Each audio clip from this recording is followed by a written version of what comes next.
This video is sponsored by KnucklesOX, Baba Snake, and Julio the Boy. Bursting onto the scene, the newly revealed Potara fusion of Goten and Trunks Fuse is what it should be called, and showing a minor dominance of Goten's personality in the fused being. Rather quickly, optimistically and maturely, decides to just call the fusion Trunten, expecting someone else would really appreciate the cooler sounding alternative, off-put by this naively affectionate and loyal fused fighter who refuses to give off any power before he demonstrates the proper manners and introduces himself with a bow. Super Buu strides forwards to clobber and then gobble this soft anime-haired pipsqueak up for wasting his time after that flashy light show. But the moment he steps forward instead of bowing himself, the fused Saiyan boy has already crossed the distance between them and begins to unleash a high-speed rush. Luckily, Buu draws on the knowledge of Piccolo and Vegeta inside him to recognize his favorite move of Trunks, allowing the extreme power absorption user to only take a couple of the attacks before dodging the big finisher, which manifests as a flurry of super velocity punches and kicks. However, no amount of knowledge can make up for lacking the wild instinct of both the Namekian and the Saiyan themselves, and thus Buu is caught off guard by Goten's favorite charge technique. Seeing the big bad boss still hit, as Trunten rebounds himself by aiming a ki blast at the ground in order to launch an even faster and heavier hitting headbutt, which lands a heavy slam into Buu's center mass and even forces his body to elongate. Desperately, Buu tries to counter this by shifting his form to absorb Trunten, but instead of allowing this, the Potara warrior instead activates his Super Saiyan form, suddenly blasting himself out of the impromptu made mob Buu with a streak of light, and landing a massive chunk of damage on him as they're separated. Feeling quite outpaced already, Buu sets his sights on covertly trying to absorb Goku and Gohan to punch over the power level of Trunten, sneakily snaking a chunk of him blown off by the fight towards the two spectating Saiyans, though this requires concentration to manipulate it subtly, with this allowing Trunten to unleash even more quickly crafted, but always politely announced synthesis moves from this world's stronger Goten and Trunks. And while this does allow the fusion to invent some impressive moves and land some good early hits, the savvy part of the Potara warrior that is born of Trunks gets suspicious and hatches his own scheme. Meanwhile, this stronger version of Buu succeeds in absorbing Gohan and Goku, who would, to be fair, most likely be very tired out from going through the entire tournament, and the short fight they had with Buu upon arrival, which required them to tap into the power of Super Saiyan 2 and the newly revealed Super Saiyan 3 respective. Consequently,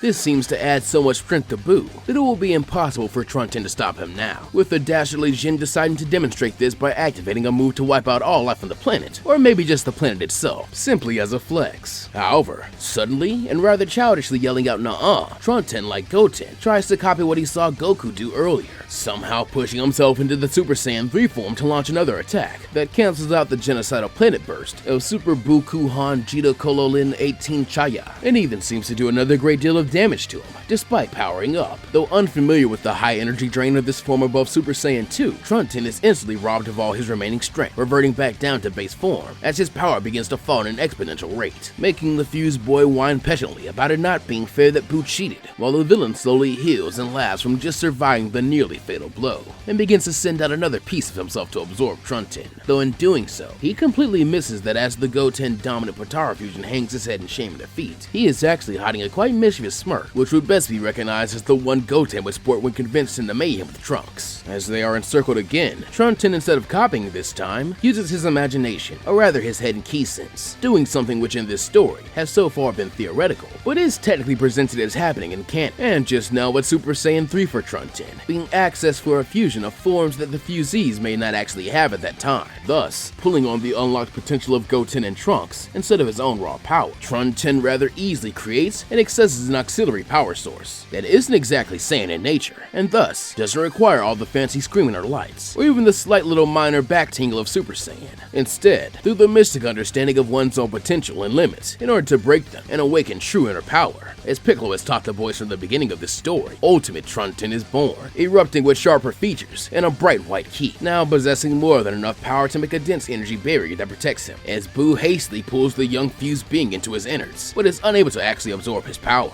This quickly causes Buu to panic, as his body has suddenly been invaded by Trunten, who seems just as strong as ever, or maybe stronger, as he adapts more and more to his own potential with each passing moment, forcing Buu to do everything he can to chase, destroy, or finish off the fusion, but it's to no avail, as the hero and villain duo virtually put on a cartoon act inside the wacky anti-sense making space that is Buu. This ultimately culminates in Trunten finding the space Buu has stored all his absorption victims, including the good fat Buu, and so uses their ultimate key to create a spirit soccer ball, which he launches and curves hard enough to free them all, just as the Potara fusion wears off. As a result, the boys are forced to make a run for it while struggling to carry all their friends with them, just barely making their way out of Buu, as the Jin transforms for a final time into a more pure and insane form. Seeing this and knowing the fierce battle hasn't ended just yet, Goten and Trunks return to their Super Saiyan 2 forms at the last of their power to try to hold him off, though instead of this still resulting in the destruction of the planet in this timeline, Kid Buu is instead confronted by each fighter he has absorbed, all mystically rejuvenated, and able to get themselves back up and into the fight for one final ultimate attack, thanks to the true final gambit of Trunten being to spend his power, sharing it amongst the Z fighters, allowing Gohan, Piccolo, Goku, and Vegeta, alongside 18, Krillin, Zangief, Yamcha, and hell, likely Tien and Chiaotzu too, to stand alongside Goten and Trunks, suddenly showing his own advancement through the time skip and not wasting the power bestowed by Trunten. Vegeta displays the true strength he wanted to show Kakarot in an all-out fight, assuming a Super Saiyan 3 form himself, and leading the Ki Blast clash against Buu's Planet Burst, so that everyone else can join attacks and buy Goku time to charge up a Spirit Bomb. And with an easier time than in canon, Goku is indeed bought the time he needs to launch the Spirit Bomb, and using the energy he got from Trunten and the support of the other Z fighters, they're even able to outpower and destroy Kid Buu successfully without the need of the Dragon Balls. Following this, a bit of time passes, as the vast majority of how the end of the Buu saga went in canon becomes mirrored once again, only with some small changes, like the Kais thanking Goten and Trunks for their help as the linchpin saviors during this crisis, and furthermore ask if there is anything they can do for the young heroes, to which they ask for the good Buu to be forgiven of his crimes, and for Goku to be revived. Aside from this, Buu would also likely still become quite close to Mr. Satan, Videl, and even Gohan, likely still living with Mr. Satan and getting close with him, just not as close as he does with the boys, as they're best buds now. Daima would or could take place next, though in my mind, it wouldn't be very relevant for Goten or Trunks as babies. Piccolo, though, would for sure get a much bigger role. In fact, I could see him snagging an entire Tamagami fight just to himself, or maybe getting his own demonic power from Neva. Perhaps something like a devilish looking form matching the demon realm Porunga, something which resembles Orange Piccolo, and is very easily renamed to Red Piccolo. Of course, outside of the events of Daima, he'd never used it again, unless we take a left turn while traveling down the timeline to explore the GT branch, which would probably wind up being Kid Goku, Pan, Trunks, and Goten going on the Grand Tour, and having many of the same adventures, including Piccolo's sacrifice and becoming an unofficial guardian and warden of hell. A rather fitting position for this version of the character, mind you. Therefore, Yo's son Goku and his friends' return would take place next, and actually, even if it seems like it wouldn't change all too much except for the characters being stronger, we can see some pretty worthwhile differences, like the fact that Goten and Trunks wouldn't form Trunten in this special, since while they would still have the gift of Potara Buu gave them, and in fact would never have even heard the Fuse Forever misinfo from Old Kai, who was still in the Z-Sword, the boys wouldn't think to bring the earrings this time, which would actually bum out Goten and Trunks, as while they suspect they can easily take Avocado without fusion, and one of the adults could definitely do so even easier than that, is far less flashy and fun without fusion. Luckily, Goku knows another method, and gets his chance to finally show off the fusion dance, first attempting to help Vegeta to help him demonstrate, but instead ending up doing so with Piccolo, who is much more amiable to embarrassment when it comes to helping the youth. Thus, after a shorter bit of instruction than needed in canon for a more disciplined Goten and Trunks, Gotenks is finally born into this timeline, though he is seemingly upset that he is technically the younger of a set of fusion brothers as he puts it, which still bothers him even though he got the cooler name. Regardless, as Gotenks is in canon,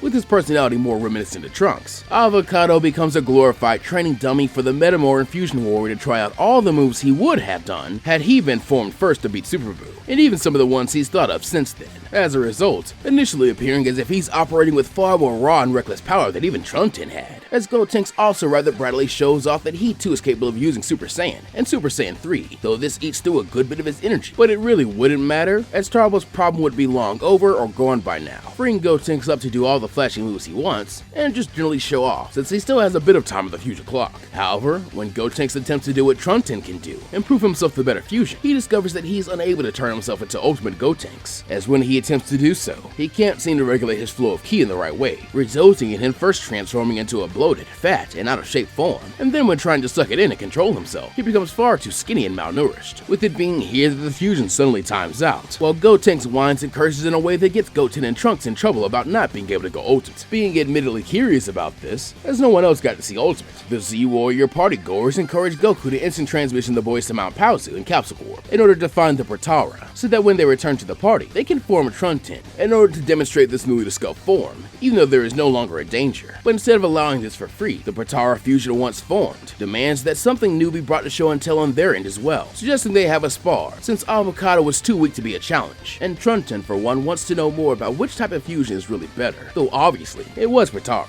Actually curious and excited by this prospect himself, Goku is obviously game for this, but surprisingly, so is Gohan, as it is a chance to learn something new, with everyone speculating how strong a fusion with the bond of parent and child may be, compared to one form of the bond of best friends, even if their name technically doesn't have to change. However, before Gohan can begin attempting the dance, a red-faced Vegeta steps in, demanding that if anyone is going to merge with Kakarot to test the bounds of these silly fusions, then it should be the Prince of All Saiyans. Not minding sitting out at all so he can observe the fighting, Gohan is fine with this, and so after 1 or 2 failed fusions and an hour-long wait, Gogeta as well is born on this day, proudly and excitedly accepting Trunten's challenge, as the younger Potara fusion excitedly responds to the call of Yosha and assumes the ultimate form. Unfortunately, while Trunten is incredibly powerful and the more experienced fusion, there is still something to be said about the power of Metamor fusion when used by more mature and focused warriors. Or perhaps, it is instead the boost of the two fusees being rivals rather than friends. Or maybe, it's just the fact that Gogeta has a far bigger and stronger body, as he demonstrates a great deal more oomph and mastery over the use of the base form, and even more so power with just his Super Saiyan form. Ultimately, assuming a Super Saiyan 3 form so strong the Metamor and Saiyan warrior is simply able to pin and force Trunten to submit by exuding an aura of ki so dense it threatens to crush the Potara user as it pushes against his own. Therefore, the battle is called in Gogeta's, and thus Metamor in Fusion's favor. While just before the two sides unfuse, they each warn that next time, before they settle the score, the other guys will have to have a go at it. From here,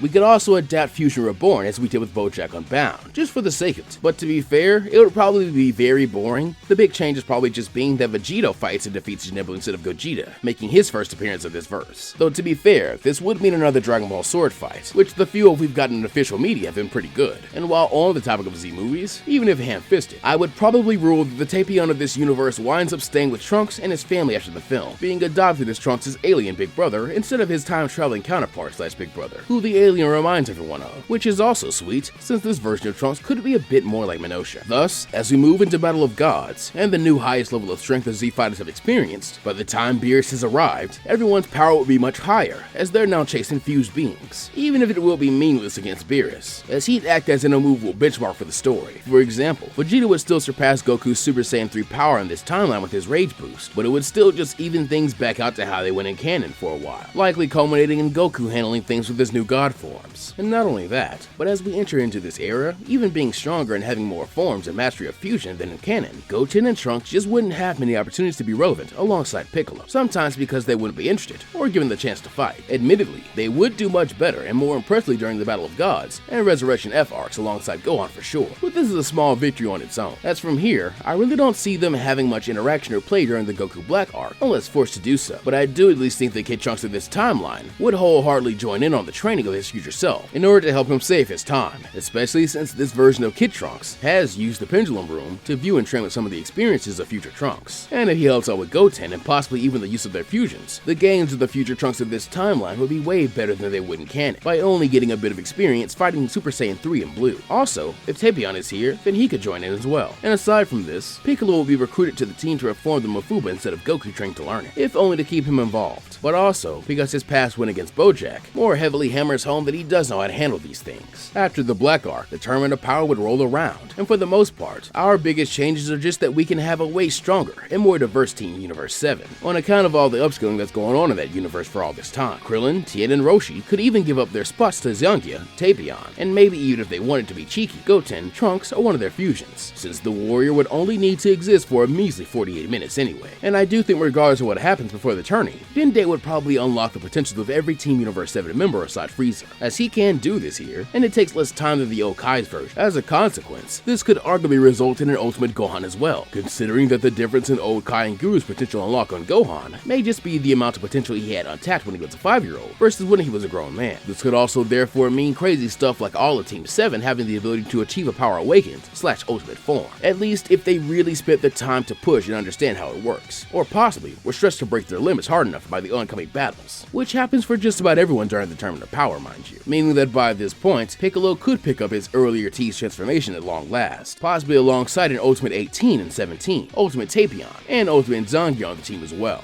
In the end, I don't see this arc presenting a lot of challenge or intriguing changes that wouldn't be very forced or just cosmetic though, as we've discussed. The same probably going for Super Broly, as Goten, Trunks, and Piccolo are pretty much just cameos there. However, training after these events, and right before the events of the Moro arc begins, I could see the now truly powered up trio of Piccolo, Goten, and Trunks getting back into the groove as best they can with their training, since Pan would also be beginning to train with Piccolo and Videl in martial arts, bringing us into a rather interesting situation as the second cour of Dragon Ball Super kicks off. But that's where we'll be leaving our story off for right now.